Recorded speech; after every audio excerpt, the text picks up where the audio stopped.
राधे राधे।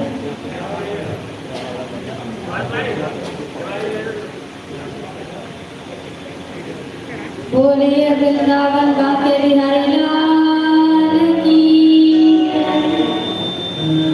राधा रमण सरकार की, समस्त देवों में भगो माता की, भागवत भगवान की।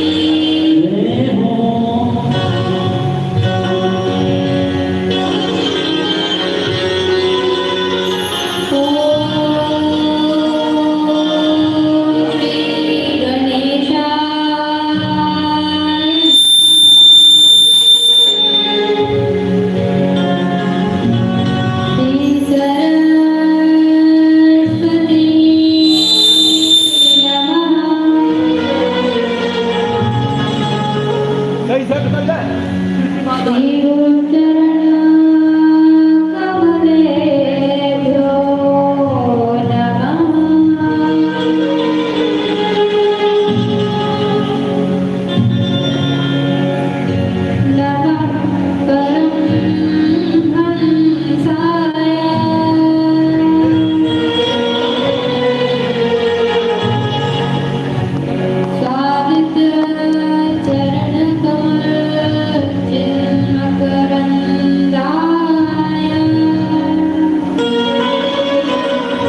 राम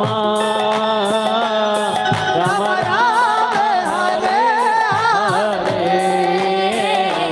हरे कृष्ण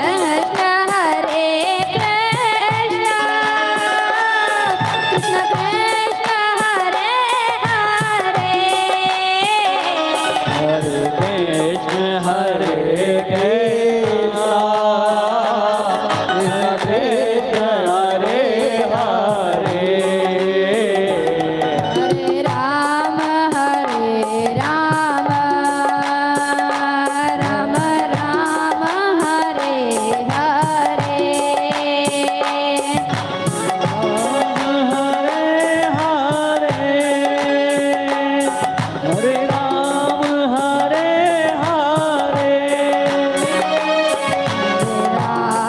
हरे हरे हरे राम हरे हरे राम हरे राम राम हरे हरे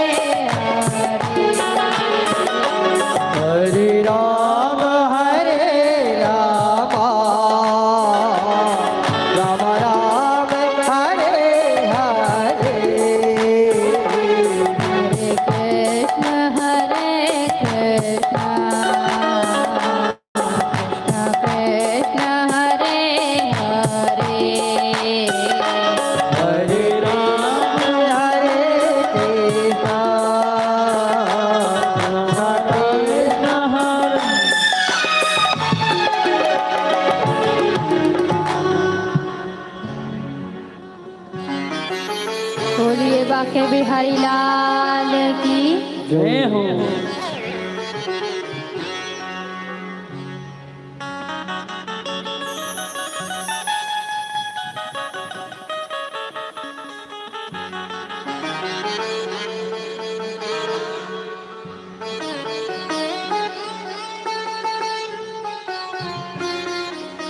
राधे राधे यथास्थान बैठ जाइए।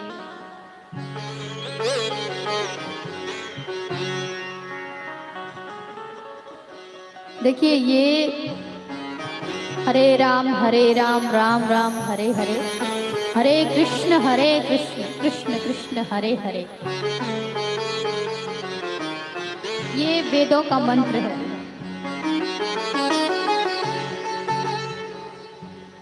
भगवान का नाम है, वेदों का मंत्र है। तो आपने कई जगह सुना होगा, एक जन बोलते हैं हरे कृष्ण कृष्ण कृष्ण हरे हरे हरे राम राम राम हरे हरे।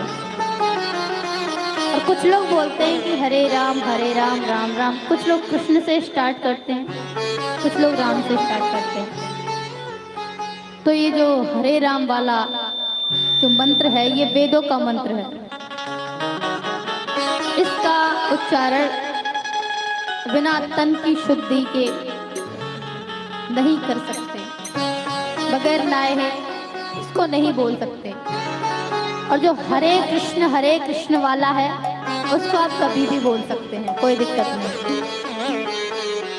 तो जो संकीर्तन होता है, संकीर्तन क्यों करवाते हैं? बहुत से लोग बोलते हैं कि अरे व्यास जी ऐसे ही अभी तो बहुत देर तो मंत्र चलेंगे, फिर संकीर्तन होगा, कम से कम 1-8 घंटा ऐसे ही निकल जाएगा, अभी चल के क्या करेंगे?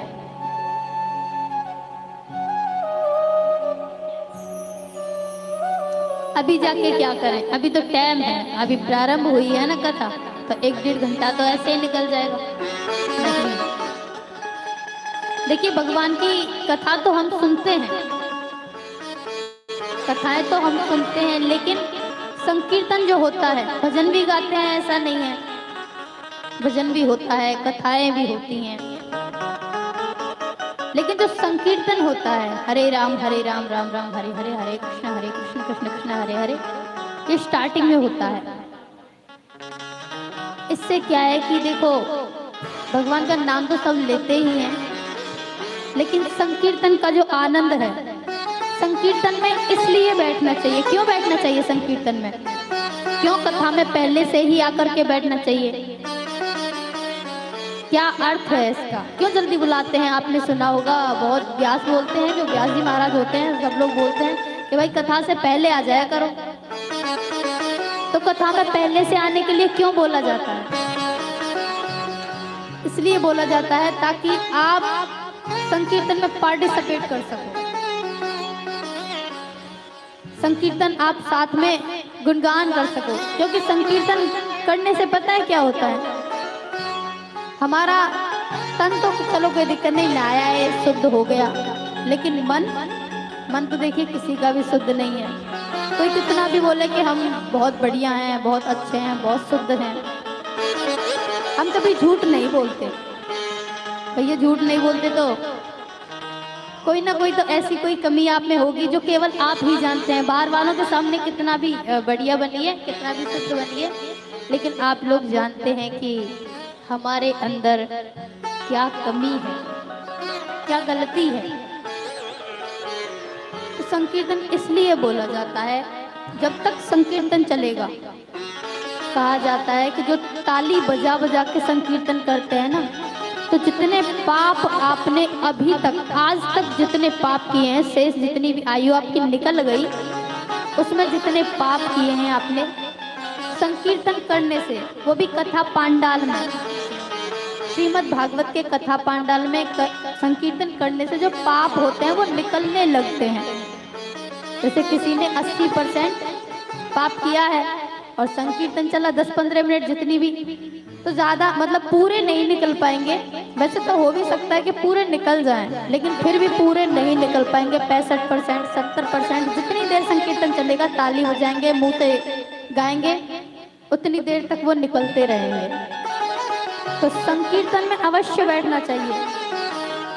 किसी ने पूछ लिया कि महाराज ये बताइए, पापी लोगों के सर से ये पाप जो निकल जाते हैं तो फिर जाते कहाँ पे हैं? कहीं जाते भी तो होंगे। तो महाराज ने कहा कि भैया ये जो पाप है ना, ये उन लोगों के सर पर जाकर के बैठ जाते हैं जो मौन बैठे रहते हैं, एकदम चुप बैठे रहते हैं कि व्यास जी की नजर तो हमारे ऊपर पड़ नहीं रही, भैया हम क्यों ताली बजाएं, हम क्यों गाएं, कोई दिक्कत नहीं, सब गा तो रहे हैं, कौन सा हमारी एक ही आवाज से कुछ हो जाएगा। तो भैया आप व्यास जी की नजरों से छिप सकते हैं, लेकिन भगवान की नजरों से कहाँ छिपेंगे। और ये जो संकीर्तन कर रहे हैं, अभी मैं आपको ये बोल दूं भैया ताली बजाओ, गाओ गाओ गाओ, ताली बजाओ गाओ, तो एक बात बताइए, ये जो आपके पुण्य हैं, जो आप ये संकीर्तन करेंगे, आपके जो पुण्य आपकी लिस्ट में लिखे जाएंगे, वो क्या मेरे नाम से थोड़े ही ना हो जाएंगे? ठाकुर जी ने निमित्त बनाया है मार्गदर्शन करने के लिए, तो बस इतना बता सकते हैं। तो देखिए श्रीमद् भागवत का आज प्रथम दिवस महात्मा का है, और महात्मा का अर्थ क्या होता है। यदि आप लोग कथा ध्यान पूर्वक श्रवण करेंगे ना, तो इसमें आपको बड़ा इंटरेस्ट आएगा, बड़ी रुचि आएगी, बड़ा अच्छा लगेगा। लेकिन अगर आप यहाँ की व्यवस्था, कौन सा पंखा चल रहा है, कौन सा नहीं चल रहा है, लाइटिंग कहाँ पे है, ढोलक वाला कैसे बजा रहे हैं, भैया ये कैसे बजा रहे हैं, ठाकुर जी कैसे हैं, श्रृंगार कैसा है, उसमें लगे रहेंगे तो भैया कथा नहीं सुन पाएंगे, और फिर आपका कोई फायदा भी नहीं यहाँ पर बैठने का। और अगर कथा सुनते हैं तो आप सुन के तो देखिए बड़ा अच्छा लगता है, बहुत अच्छा लगता है। तो देखिए आज प्रथम दिवस महात्मा का होता है, और महात्मा का अर्थ क्या है?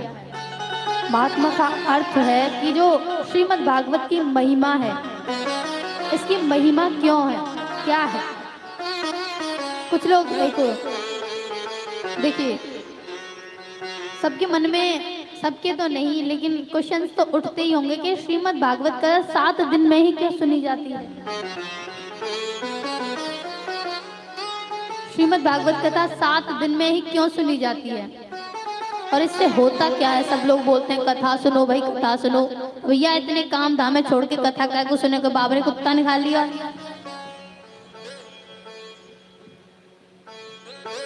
भागवत कहते किसे हैं,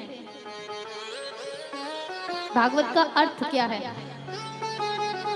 और किसी ने, जैसे आप लोग कथा सुनने के लिए आ रहे हो, किसी से बोल दो चलो भैया कथा है रही है शिव मंदिर पे, कथा सुनने हमें, तो दूसरा आदमी बोलेगा अरे भैया मरबे का जो टाइम ना है, यहाँ चेयर खाए का जो टाइम ना, तू कथा की कह रहा है। तो भैया जब इतनी बिजी लाइफ है, इतनी बिजी जिंदगी है, इतनी व्यस्तता है, तो ये 7 दिन की कथा हम क्यों सुने?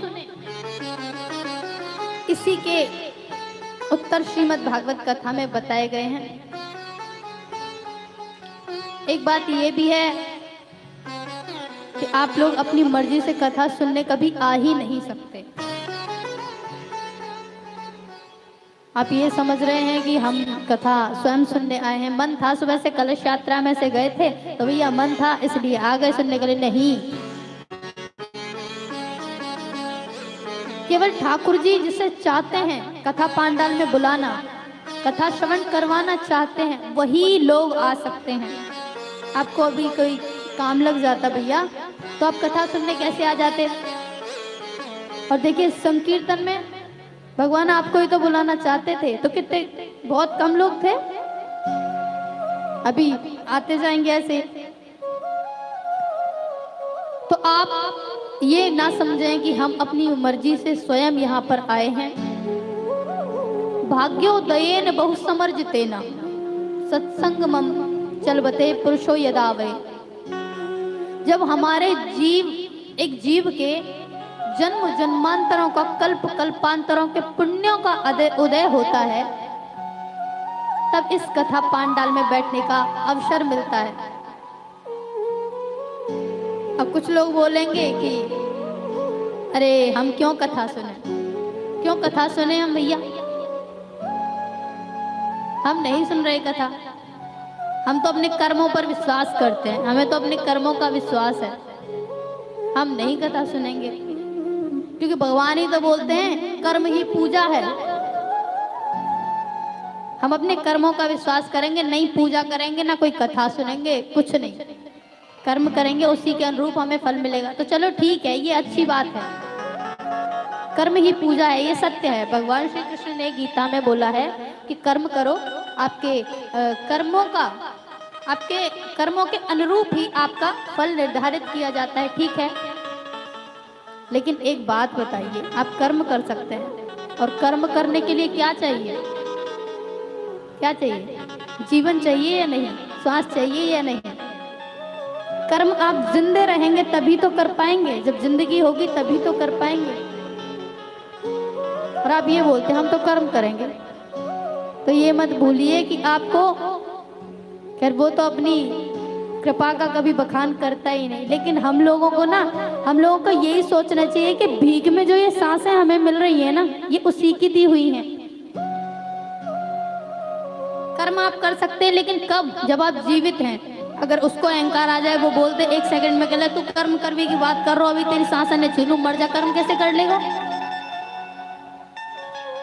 तो एक बात बताइए, ये जो सांस है, ये जो जीवन, ये जो जिंदगी हमें मिल रही है, जो आज हम कथा सुन रहे हैं, कोई काम कर रहे हैं, यहाँ पर कथा पांडाल में बैठे हैं, ये उसी की तो कृपा है। और उसके लिए हमें उसका ग्रेटफुल होना चाहिए, आभारी होना चाहिए कि भगवान तूने हमें इतनी अच्छी लाइफ दी, धन्यवाद तेरा, इतनी अच्छी जिंदगी दी, 2 हाथ पैर दिए, इतना अच्छा घर परिवार मिला, सब अच्छा है, तेरी ही कृपा है जो आज हम इस कथा पांडाल में बैठ करके कथा सुन पा रहे हैं। और ज्यादा कुछ तो नहीं कर सकते, पर इतना तो कम से कम धन्यवाद कीजिए कि भगवान हम और तो कुछ नहीं कर सकते, लेकिन झूठी कूटी जैसी भी तेरी पूजा करते हैं, तेरा नाम लेते हैं, वो हम तुझको ही समर्पण करते हैं, तेरी ही वजह से कर पा रहे हैं जो भी कर रहे हैं।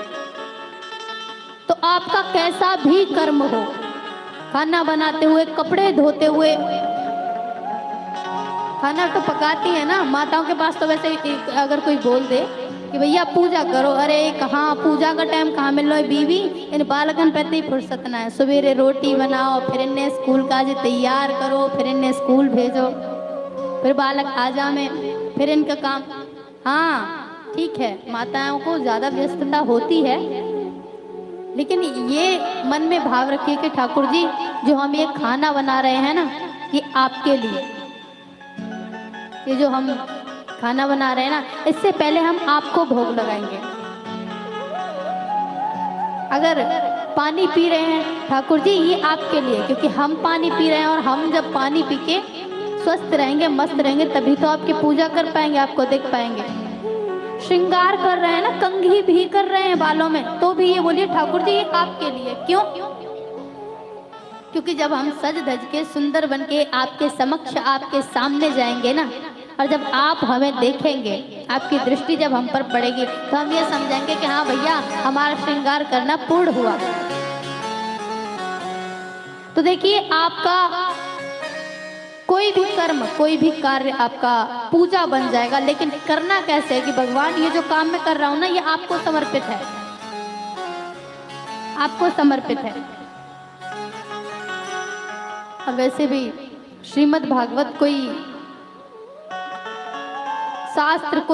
शास्त्र है ही नहीं, ग्रंथ भी नहीं है। श्रीमद् भागवत को हम ग्रंथ इसलिए बोल देते हैं क्योंकि इससे ज्यादा सम्मान वाला और कोई शब्द है नहीं, ग्रंथ बोलने से ऊपर कोई शब्द है ही नहीं सम्मान के लिए, इसलिए श्रीमद् भागवत को ग्रंथ बोला गया है।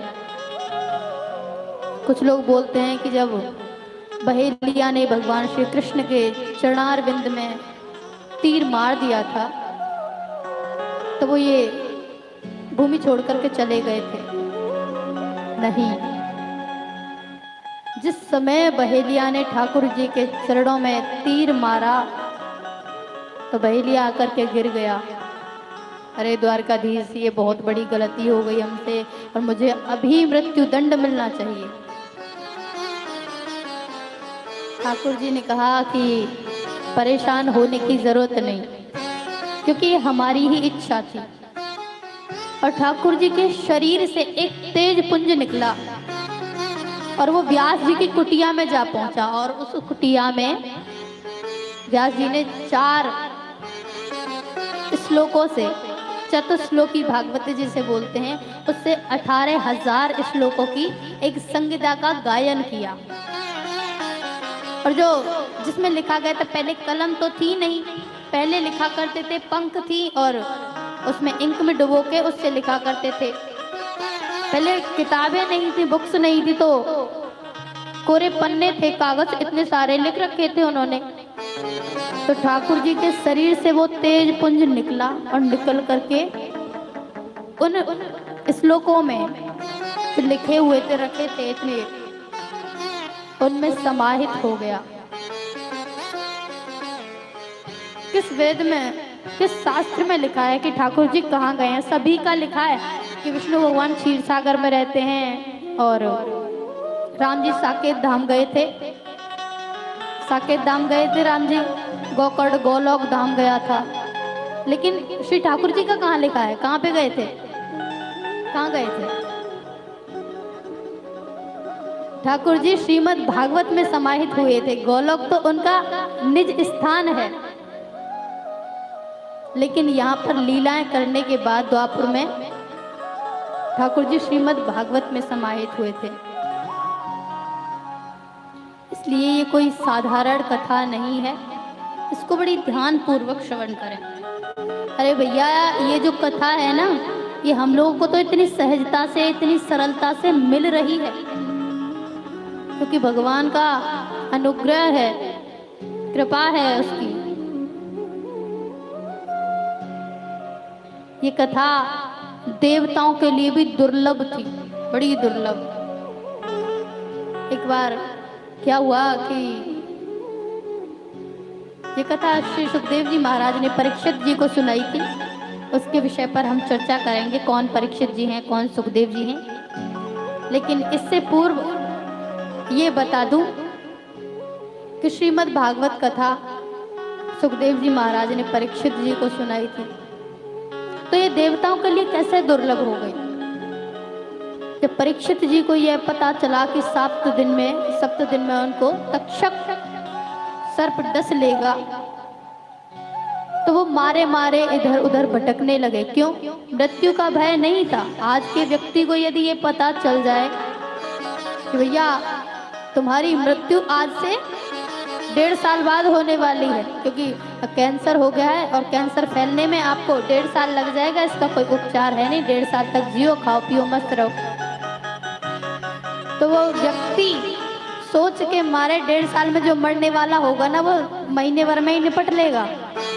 उसी का चिंतन रहेगा उसको, फिर हर समय चिंता नहीं, चिंतन। चिंता तो कोई दिक्कत नहीं, जब जैसे किसी से बात करने लग जाए तो एक बार दिमाग से थोड़ी देर के लिए हट भी जाती है। जैसे कोई आ गए, किसी बात की चिंता कर रहे हैं तो भैया किसी से बात करने में लगे, भूल गए, लेकिन चिंतन जो होता है ना, वो हटता नहीं है। चिंतन तो उसी बात का है, बस अब क्या किया जाए, क्या किया जाए। तो परीक्षित जी को जब श्राप लगा तो उनको बड़ी परेशानी हुई, लेकिन प्रसन्न थे वो। चलो 7 दिन में मरने वाले हैं, बढ़िया है।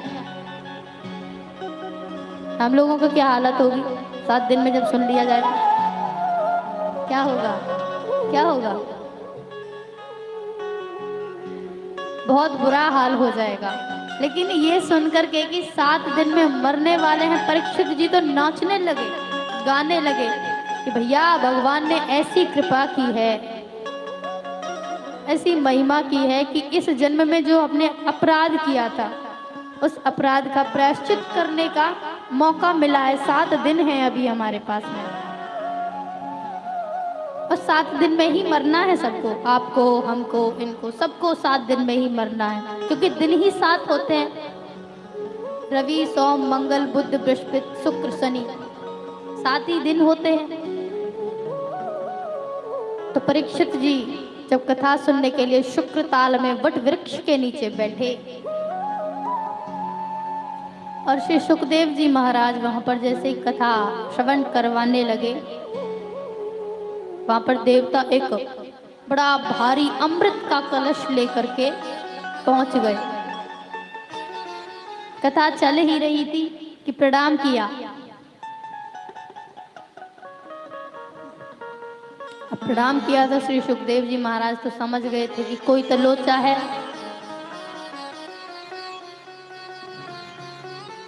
क्योंकि देवता निस्वार्थ रूप से आ ही नहीं सकते। देवता बड़े छलिया थे, लेकिन देवता भी पता है किससे डरते हैं, किससे डरते हैं देवता? मृत्यु लोक के जीवों से, मनुष्यों से। हम लोगों से डरते हैं देवता, क्योंकि मृत्यु लोक का जो मनुष्य है ना, वो इतना चालाक है, इतना बुद्धिमान है कि अपनी चालाकी से किसी की भी बुद्धि को भ्रमित कर सकता है। तो पहुंचे देवता लोग अमृत का कलश लेकर के, और सुखदेव जी से कहने लगे कि महाराज जब हमें यह पता चला कि परीक्षित जी को श्राप लग गया है तो हमसे तो रहा नहीं गया।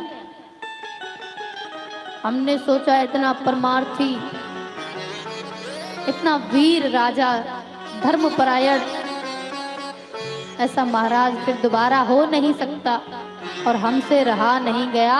तो हम ये जो अमृत का कलश है ना, जो समुद्र मंथन से निकला था, इसको लेकर के हम आपके समक्ष आ पहुंचे। अब देखिए, जो व्यक्ति किसी व्यक्ति से भली भांति पहले से ही परिचित हो कि इसका स्वभाव कैसा है, नेचर कैसा है, वो समझ ही जाएगा कि हाँ कुछ ना कुछ तो लोचा है। तो देवताओं ने कहा कि ठीक है भैया। उन्होंने श्री सुखदेव जी महाराज ने कहा, सुखदेव जी ने कहा ठीक है, जब तुम अमृत लेकर के ही आए हो तो पान करवा दो, पिला दो इनको। अब देवता बेचारे इंद्र ने जैसे अमृत का कलश लिया, थोड़े आगे की साइड पैर रखे जहां पर परीक्षित जी बैठे हुए थे, तो कहा सुखदेव जी से कि हम अमृत तो इनको पिला देंगे, आए ही इसलिए हैं, लेकिन आ गई स्वार्थ वाली बात। लेकिन ये जो कथामृत है ना, जो श्रीमद् भागवत की जो कथा है, ये जो कथामृत है, ये आप हमें पान करवा दीजिए। सुखदेव जी हंसे और कहा, अरे मूर्खो, क्व सुधा क्व कथा लोके क्वा काच मणिर महान, और ब्रह्म रातो विचार्यैव तदा देवांजहासः। अरे मूर्खो, तुम्हारा स्वार्थ के बारे में तो पहले से ही पता था, लेकिन तुम इतना गिर सकते हो कि एक कांच के टुकड़े के आदान प्रदान में तुम मुझसे इतनी बहुमूल्य मणि मांग रहे हो। तुम जानते ही क्या हो इसकी महिमा, क्या जानते हो तुम इसके बारे में? और ऐसे फटकार करके कहा कि चिंतामणि लोक सुखम सुरद्रु स्वर्ग संपदम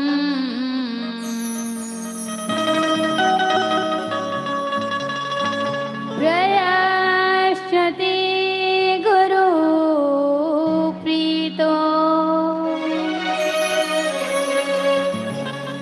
वैकुंठम योगी दुर्लभम। और देवताओं से कहा कि कोई शर्म नाम की चीज है? तुम्हें शर्म आती है? अब इंद्र का मुंह एकदम से उतर गया, तो इस प्रकार से कि भैया हम तो देवताओं के भी देवता हैं, ऐसे हमसे ऐसे कैसे बात कर सकते हैं ये? इंद्र ने कहा इसमें शर्म करने वाली कौन सी बात है? आपसे कथामृत ही तो मांगा है। बोले कि ये जो तुम्हारा अमृत है ना, ये कांच के टुकड़े के समान है, और ये जो कथामृत है ना, ये बहुमूल्य मणि के समान है, और तुम अपना ये कांच का टूटा हुआ टुकड़ा देख करके बहुमूल्य मणि मांग रहे हो हमसे। अरे चिंतामणि, चिंतामणि नाम का, चिंतामणि एक मणि थी, और वो ऐसी मणि थी कि यदि उस मणि के सामने आप किसी भी चीज की कामना करोगे ना, तो वो आपको प्रदान करवा देगी, आपको मिल जाएगी। बस मन में कामना ही करनी है इतनी कि ये मिल जाए, तुरंत मिल जाएगा।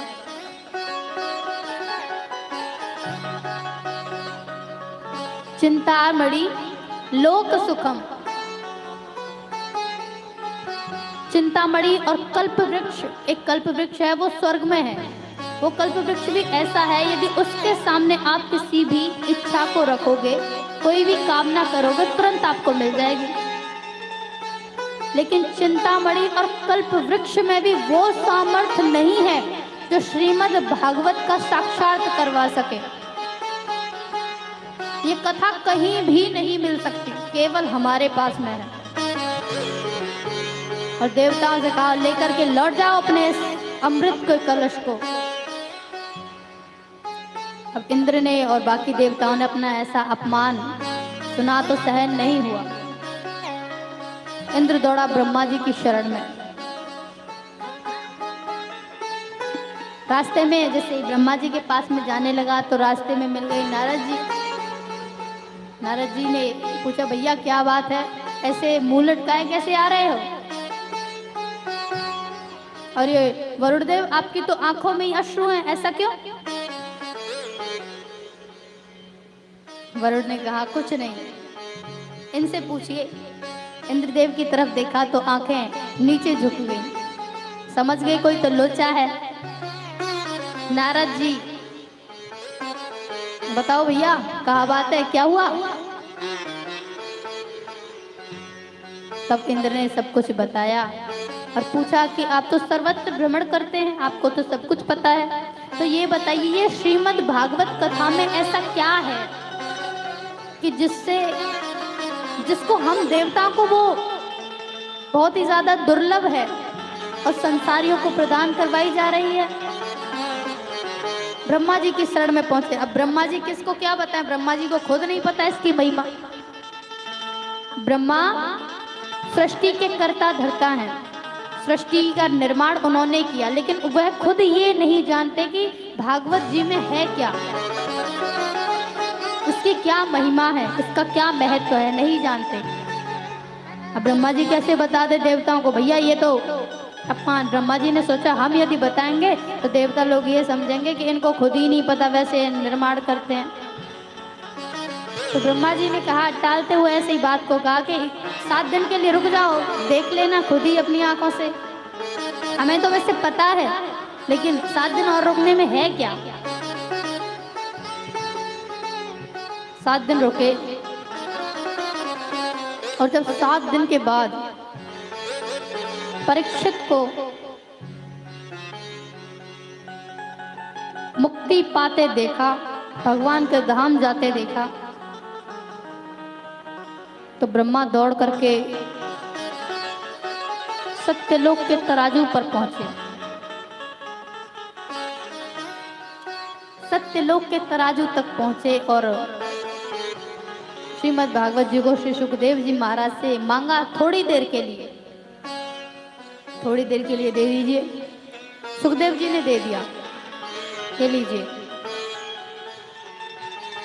और सत्यलोक के तराजू में जैसे ही एक पलड़ा, अब सत्यलोक का तराजू पता है क्या है? जिसमें पुण्यों को तोला जाता है और पापों को तोला जाता है। वहां पर एक पलड़े में रखा श्रीमद् भागवत जी को और दूसरे पलड़े में जितने भी समस्त ग्रंथ, वेद, शास्त्र जितने भी थे, समस्त साधनों को रख दिया। और जैसे ही उठाया तो क्या देखते हैं? देखते हैं कि जो भागवत जी वाला पलड़ा है ना, वो नीचे की साइड है और समस्त ग्रंथ वो ऊपर हवा में लटक रहे हैं।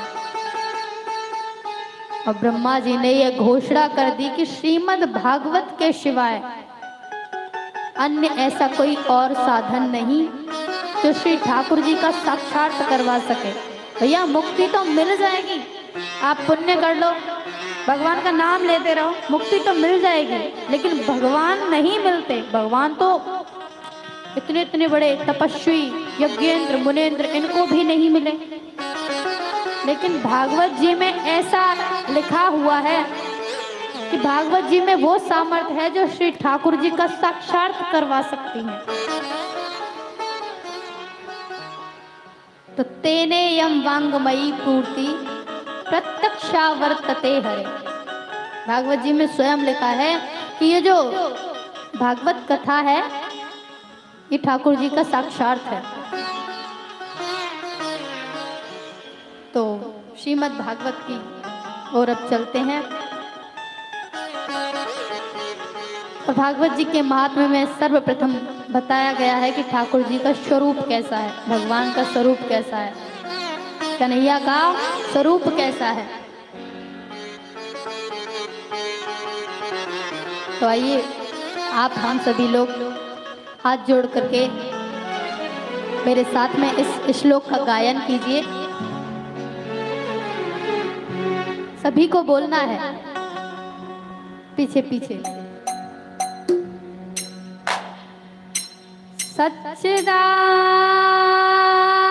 सच्चिदानंद रूपाय सच्चिदानंद रूपाय विश्वोत्पत्त्यादिहेतवे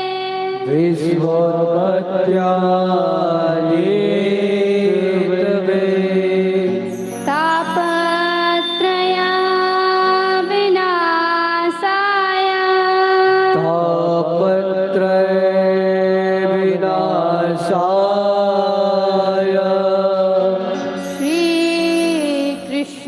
श्रीकृष्णाय वयं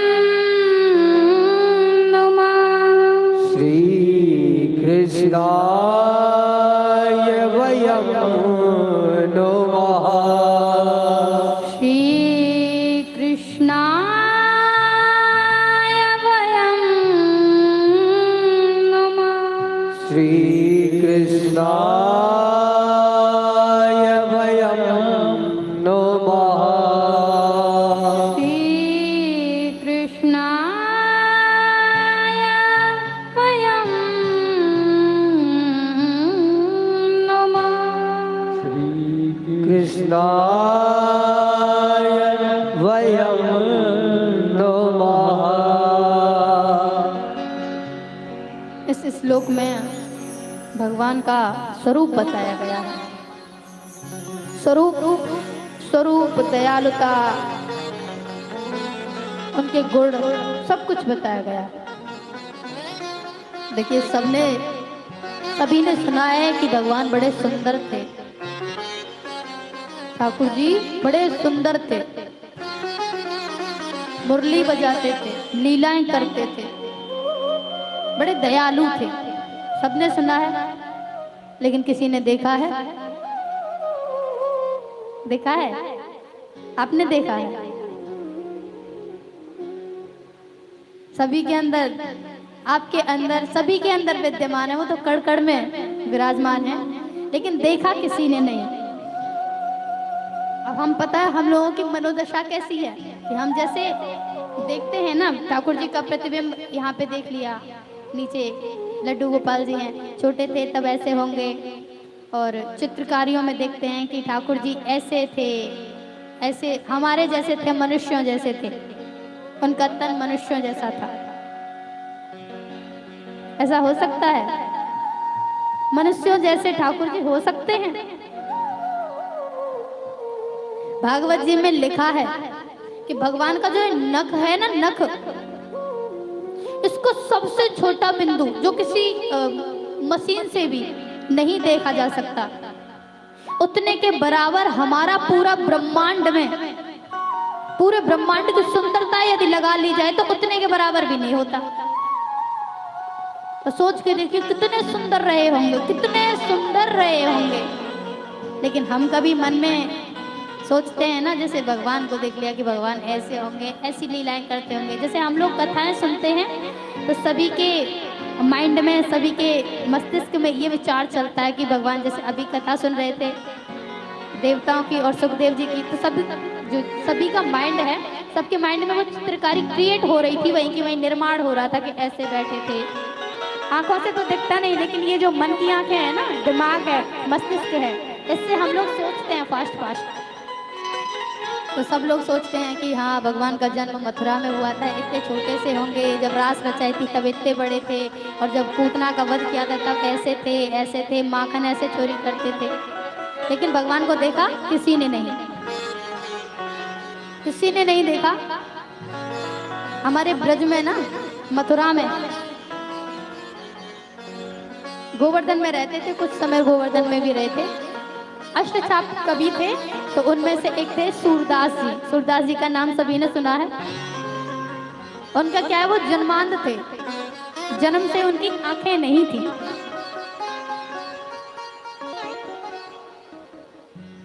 राधे राधे मैया।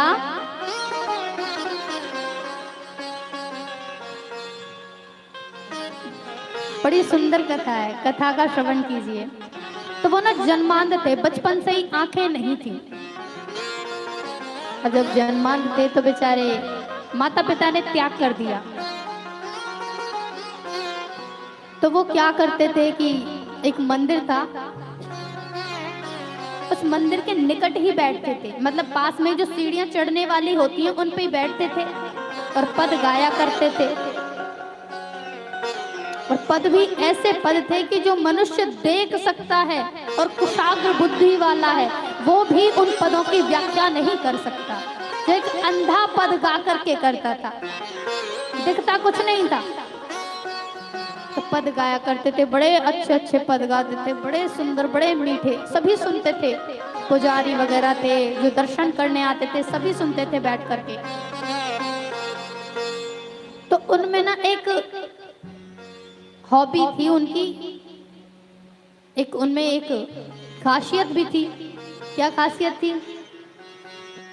कि वो वैसे तो अंधे थे, लेकिन जैसे जिस दिन ठाकुर जी का श्रृंगार पुजारी जी करते थे ना, वो उस टाइप का श्रृंगार, उस कलर की, कैसे कलर की पोशाक पहनी है, कैसे कैसे तिलक लगाया है, कैसे ठाकुर जी ने आज पैंजनियां पहनी है, क्या पहना है, गले में कैसे कलर की माला है, कैसा उनका पटका है, कैसा मोर पंख कैसा लगा है, बांसुरी कैसे कलर में है, आज सब बताते थे, सब कुछ बताते थे। तो सब बता दिया करते थे। अब जो पुजारी जी थे वो तो थोड़े उम्र के थे, थोड़ी सी ज्यादा उम्र के थे। तो कुछ समय के लिए उनकी ऐसी तबीयत थोड़ी सी खराब हो गई। तो उनका जो बेटा था वो बड़ा चालाक, बड़ा तेज, जिसको बोलते हैं माइंडेड, बहुत दिमाग से तेज था। वो बड़ा तर्क करता था, हर चीज में तर्क करता था। अब किसी ने कहा कि ये जो सूरदास जी है ना, बड़े सुंदर पद गाते थे, बहुत सुंदर पद गाते हैं, और इनकी एक खासियत है कि जिस प्रकार का आज आप भगवान का श्रृंगार करेंगे ना, वैसे इनकी आंखें नहीं हैं, लेकिन बिना देखे, बगैर देखे ये उस श्रृंगार का वर्णन करते हैं। और वो वर्णन ऐसे नहीं करते कि ये पहना है, वो पहना है, नहीं, पद गा गा करके वर्णन करते हैं। पद गाते हैं और वर्णन में बताते हैं कि आज भगवान की ऐसे कलर की छवि है, ऐसी छवि है, ऐसे कलर के वस्त्र धारण किए हैं, ऐसे आभूषण है। तो जो पुजारी जी का बेटा है उसने कहा ऐसा भी हो सकता है, एक अंधा व्यक्ति कैसे देख सकता है भला, ऐसा नहीं हो सकता। तो जो मंदिर में और भी सेवक थे उन्होंने कहा भैया अगर आपको ऐसा लगता है तो आप देख लीजिए पर्चा के। तो पूछा कि बाबा आप सुना है कि सब कुछ बता देते हैं कि भगवान ने क्या पहना है क्या नहीं पहना है, तो ऐसे करके हाथ लगाया उनके मुंह के सामने ऐसे, बाबा ये क्या है? सूरदास जी ने कहा हमें क्या पता भैया क्या है, हमें तो दिखता ही नहीं। पुजारी जी के बेटे ने कहा बाबा आपको बिल्कुल नहीं दिखता? कि बिल्कुल नहीं दिखता, कुछ भी नहीं दिखता। कि भैया बचपन से ही कुछ नहीं दिखता, आंखें है ही नहीं, दिखेगा कहां से? तो फिर पुजारी जी का बेटा गया सेवकों के पास और कहा कि शायद ऐसा होता होगा कि कोई बता दिया करता होगा, जैसे बातें चर्चा, भक्त लोग आते जाते रहते हो तो चर्चा करते जाते होंगे कि कितना सुंदर है श्रृंगार उनका और क्या पहन रखा है क्या नहीं पहन रखा है, लेकिन कल देखेंगे इनको। सेवक ने कहा भैया आप कुछ भी कर लो, इनको पता नहीं पता कैसे चल जाती है, कोई बताता नहीं है, कल आप देख लेना। बोले ठीक है कल देखते हैं। तो दूसरे दिन जो पुजारी जी का बेटा था उसने क्या किया कि ठाकुर जी को वस्त्र पहनाए ही नहीं, कुछ नहीं पहनाया, हमारे ब्रज की भाषा में बोलते हैं निमंग नंगे खड़े कर दिए। और सूरदास जी के पास में पहुंचा पुजारी जी का बेटा और कहा कि बाबा जैसे कुछ नहीं पहना, नहला के तुरंत ऐसे ही रहने दिया और जल्दी से पहुंच गए वहां पे उनके पास में। कोई भी भक्त नहीं आए थे तब तक। बोले बाबा सुना है सब कुछ बताते हो, आज बताओ क्या पहना है? अब सूरदास जी हंसे ही हंसे, हंसे ही हंसे। पुजारी जी के बेटे ने पूछा कि बताओ बाबा पहना क्या है? सूरदास जी ने कहा भैया आज मत पूछो, आज तो बहुत ही सुंदर लग रहे हैं भैया, बहुत ही सुंदर लग रहे हैं। अब हंसे और जोर जोर से हंसे। पूछा फिर से बताइए पहना क्या है? कि भैया आज तो लाला बहुत ही मलूक लग रहे हैं, कैसे बताऊं क्या पहना है? तो नहीं फिर भी बताइए क्या पहना है? तो सूरदास जी ने पद गा करके बताया कि आज तो कुछ पहना ही नहीं, आज तो इतने सुंदर लग रहे हैं, आज तो आपने उनको कुछ पहनाया ही नहीं, बस हाथ में बंसी है, निमंग नंगे खड़े हैं, छोटे से ठाकुर जी हैं। तब उस दिन पता चली पुजारी जी के बेटे का जो अभिमान था, ईगो था, कोई बता देता होगा ये है वो है, उस दिन टूटा। तो सूरदास जी जो हैं वो अष्टछाप कवियों में से एक थे, ब्रज की बड़ी महिमा गाते थे, ब्रज रज की बड़ी महिमा का बखान करते थे सूरदास जी, तुलसीदास जी, विठलनाथ जी, बहुत ज्यादा, वल्लभाचार्य जी। तो भगवान का स्वरूप का वर्णन तो खैर कोई नहीं कर पाया, क्या सामर्थ्य है हम लोगों में, हम जैसे करोड़ों बुद्धियां, शंख जो बुद्धियां होती हैं, जैसे शंख पैसे बोलते हैं ना, सबसे बहुत हाई लेवल की उपाधि होती है शंख वाली पैसों की, तो हम सभी अगर शंख बुद्धियों का दिमाग हो किसी के पास, या फिर जितने भी लोग हैं, हम सभी लोग अगर वर्णन करें ना 100 बार ठाकुर जी का, तब भी उनका वर्णन नहीं कर पाएंगे, क्योंकि सुंदर ही इतने हैं वो। तो भागवत जी में बताया गया है कि सच्चिदानंद रूपाय, भगवान का स्वरूप सतघन, चितघन और आनंदमय है।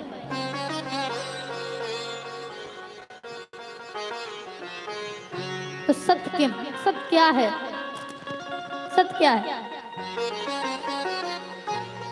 सत्य क्या है? आप लोग सत्य हैं? हम लोग सत्य हैं? पानी सत्य है? पानी सत्य है?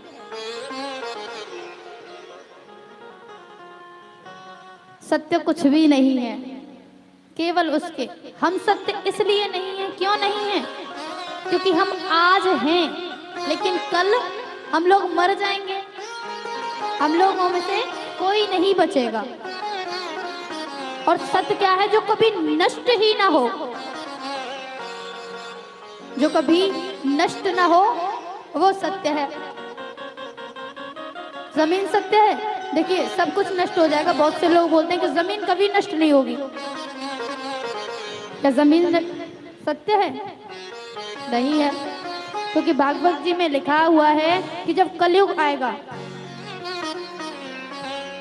तब ये जमीन वगैरह सब कुछ खत्म हो जाएगा, कुछ नहीं बचेगा, केवल भगवान का नाम बचेगा, ओम, और भगवान बचेगा।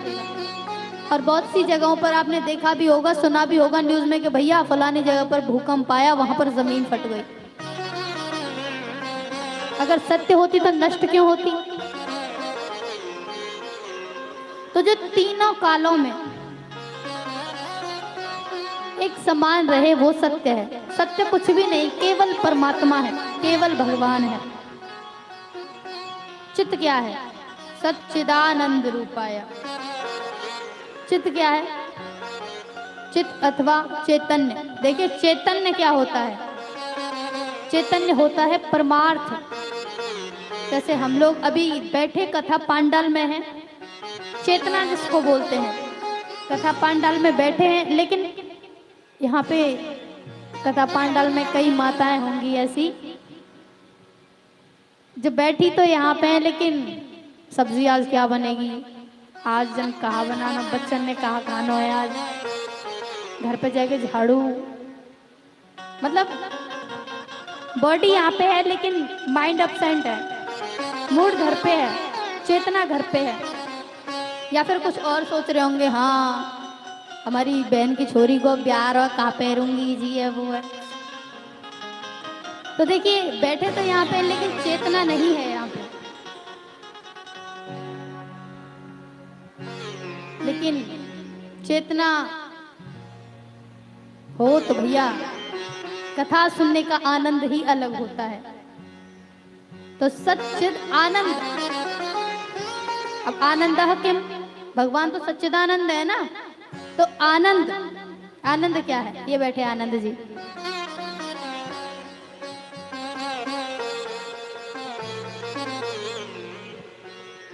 भैया दिल्ली गए थे और दिल्ली में ऐसी रबड़ी खाई कि 4 दोना कब पी गए पता ही नहीं पड़ी।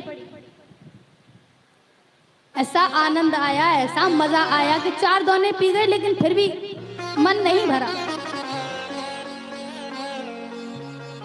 आज ऐसे शाम को पकोड़े बने थे कि न जाने कितने पकोड़े खा लिए, पेट तो भर गया पर मन नहीं भरा। आहा, आनंद आ गया।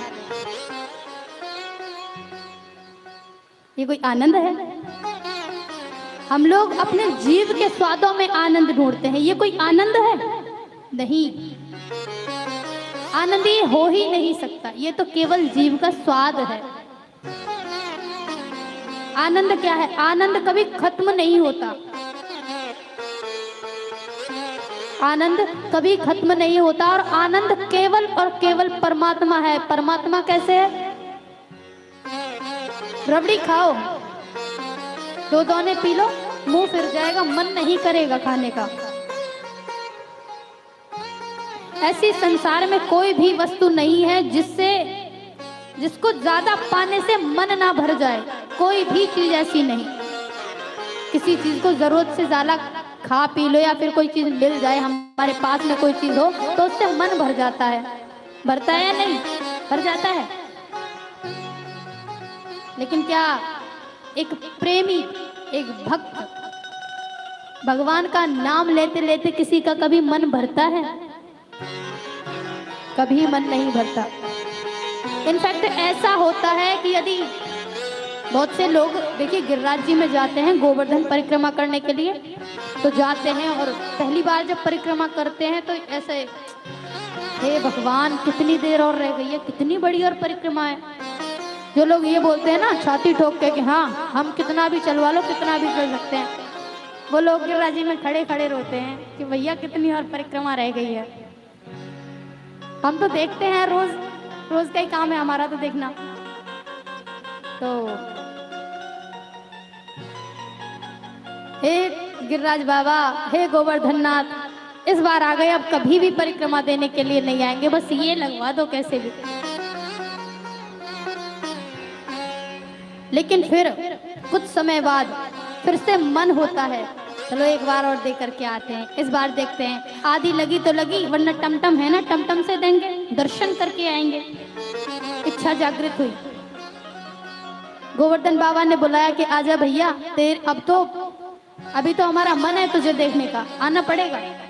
2 बार गए, दूसरी बार में थोड़ा परेशान हुए, फिर मन हुआ अरे क्या नज़ारे हैं, क्या सुंदर है, ब्रज का माहौल है, ब्रज की मिट्टी है, फिर से गए। तो जो प्रेमी होता है ना, देखिए प्रेमी तो प्रेम करना छोड़ सकता है, लेकिन भगवान के भक्तों को ना प्रेमी का दर्जा नहीं दिया गया, पागल का दर्जा दिया गया है, पागलों का। बहुत से लोग बोलते हैं जैसे कोई कुछ हो जाए, भैया कितना नाम लेते हो, आर यू क्रेजी? हाँ भैया पागल हैं, क्रेजी हैं हम। क्यों? किसके लिए? उस ठाकुर जी के लिए, उस भगवान के लिए, किसी और चीज के लिए पागल होने की कोई जरूरत ही नहीं है। तो गोवर्धन हम परिक्रमा करने के लिए जाते हैं, लेकिन किसी किसी का मन भगवान में इतना लग जाता है, इतना पागल हो जाता है, हर 2 दिन में, हर 4 दिन में। हमारे यहाँ पे तो हैं, प्रत्यक्ष प्रमाण हैं ऐसे, 2 दिन में, 4 दिन में।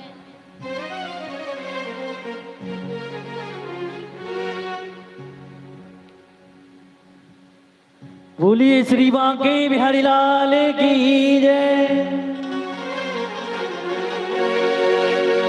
मन चल रही वृंदावन धाम। यदि हम गाएंगे तो वो होगा कीर्तन, और आप सभी गाएंगे तो क्या होगा? संकीर्तन। तो सभी गाएंगे।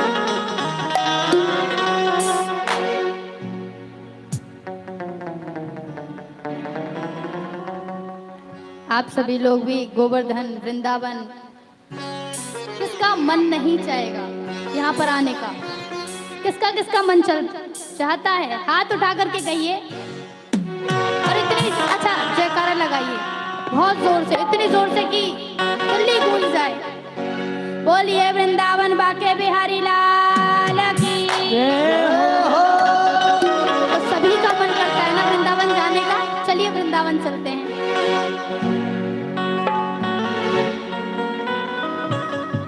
हाथ जोड़ करके आप सभी से निवेदन है कि तालियों की सेवा करते रहें। और चलिए वृंदावन।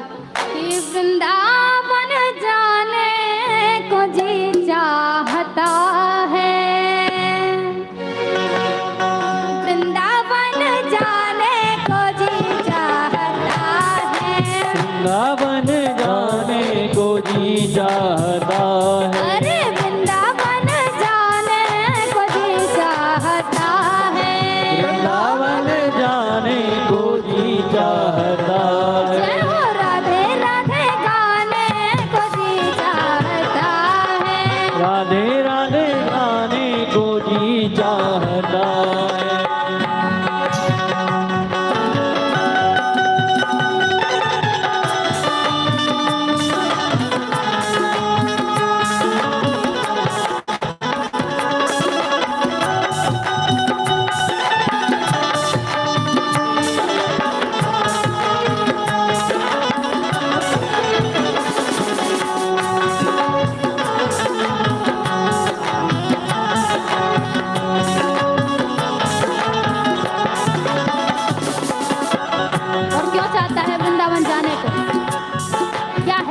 वृंदावन में कि देश विदेश से लोग अपने अपने निवास स्थान को छोड़ करके वृंदावन की तरफ दौड़े दौड़े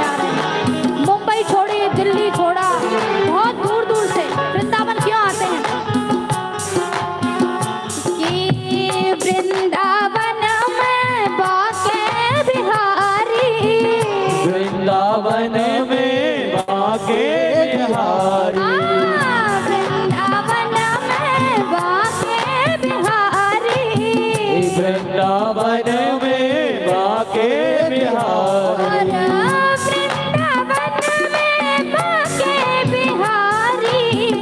वृंदावन में बाके बिहारी,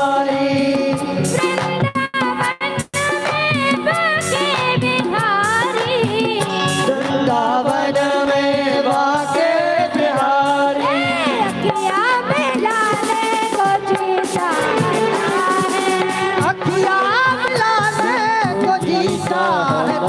है,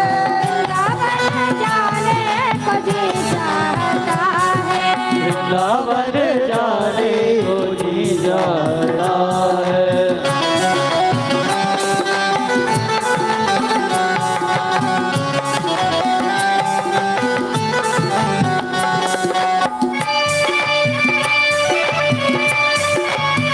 हरि